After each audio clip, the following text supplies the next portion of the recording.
So I feel like something of a latecomer, doing vlogs on YouTube. I mean, it seems like this has been going on for years, and I didn't even really notice until relatively recently. I do, in fact, have a video or two over on my original channel. Information in the doobly-doo down below.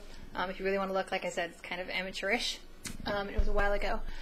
But I can't help but notice now, and I've become quite a big fan of some of the regulars here. I mean, Rhett and Link and the Vlog Brothers and Charlie Is So Cool Like and Alex Day, Nairman, and Ed Plant, Tom Milson, you know, Spricket24, Karen Alloy. There's a bunch of these, YouTube bigwigs that I've become big fans of and followers of, and just find myself wanting to be a part of the same community. Now, granted, it's different than I imagine it was when YouTube was first getting its legs back in like 2007, 2006, or whenever it was it started.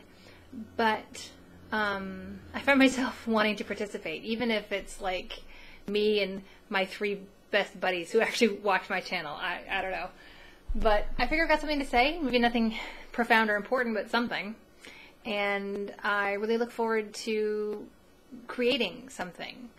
This is kind of a new media for me. I write and I sing and I do other things, but making videos is something kind of new. And something I've got a real interest in. I'd like to eventually try my hand at filmmaking, even if it's just tiny little independent things for my own entertainment. And I figure this is a good way to start, talking at the camera and then learning how to edit and that sort of thing. I do have a theory about socialization, about becoming friends with people and communities. I have this theory that I've had for a while, and I call it the sphere of relationship confluence theory. I know it sounds very highbrow, but it's basically this. It comes down to this. We all have spheres in which we exist in, a circle, a world that we live in, and there's multiple of them in our life. Things like we've got our like, for instance, if we're a student, that is one sphere of our life. Attending classes, being with that group of people, that is one part of our life. That's one sphere. If you work, that'd be another sphere of, that's your work existence, and you have a group of people that you spend time with strictly at work. And then if you go to church, or if you, are in some sort of book club, or if your family, and all those things, and then you're just your friends that you're just friends with, because, aside from those other things. And so you all have these varying spheres of existence, and there's oftentimes overlap where two of them or more of them will intersect, where there's confluence. And I have this theory that if you have a friend in one of these spheres, and that exists purely in one of these spheres, if you want to keep them as a friend, especially if it's something like, say you've got this work buddy that you're friends with, at work, but then say you lose your job, or you're moving on, or they get fired, or they quit, or whatever, then you lose contact with that person because they're no longer in your sphere. Well, I have this theory that if you want to build better and more lasting relationships and keep someone as a friend, and to make them a better friend, a person of more significance in your life, then you have to move them from one sphere to another. Say, for instance, from your work sphere to your friend sphere, meaning that you don't just socialize with them at work, but that you invite them to go be social outside of work.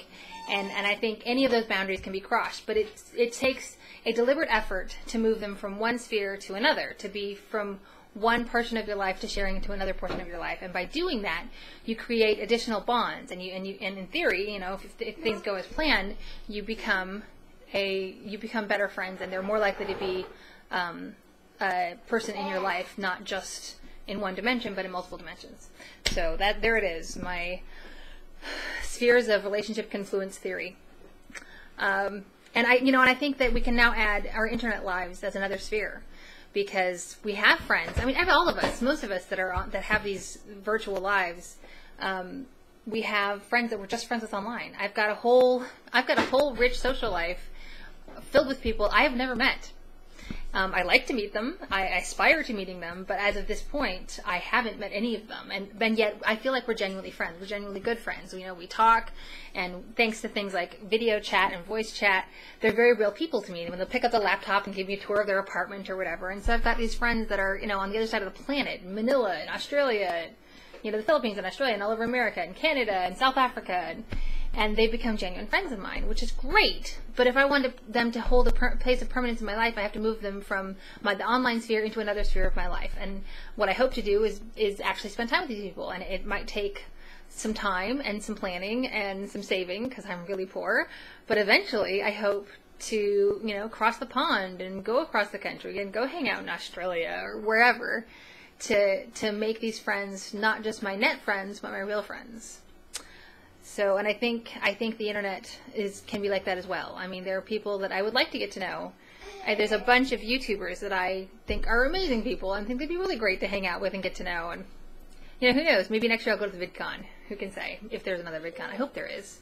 Seems like you guys had a really good time this year. So yeah, so there's my theory, and just thought I'd share. So relationships, confluence in spheres.